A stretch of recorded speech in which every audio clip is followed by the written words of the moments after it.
Assalomu alaykum qadrli obunachilar. Yana videomizni boshlaymiz. Bu xandon pista mevalari yaxshi changlandi, lekin baribir shunda ham qora ishlar bor. Mana ko'rib turganlaringdek qora ishlar bor. Lekin mevalari katta bo'lib qoldi. Bundan bir necha hafta oldin video joylagan edim. Endi changlanib bo'lgan payt edi. Hozir ancha mevalari katta bo'lib qoldi.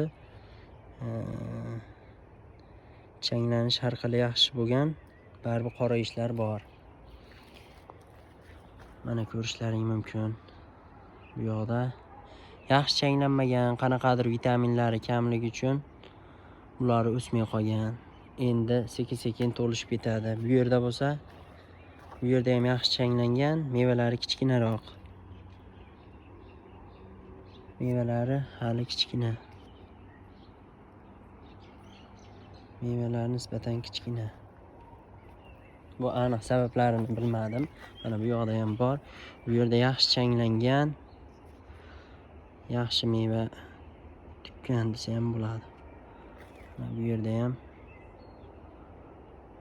mana ko'rishlaring mumkin. Bu ham juda serhosil daraxtimiz. Bizni kuzatishda davom eting. Keyingi natijalarimizni ham qo'yib boraman. Agrotexnikasini asta-asta o'rganib boryapmiz. Biz ham haqiqiy bog'bon emasmiz, lekin YouTube'da Islom aka Sultonovni kuzatib natijalar qilyapmiz. Bilganlarimcha hozir yetkazyapman sizlarga. Obuna bo'lib qo'yinglar, like bosinglar, izoh yozinglar. Xudo xohlasa videolarimiz, ma'lumotlarimiz manfaatli bo'ladi degan umiddaman.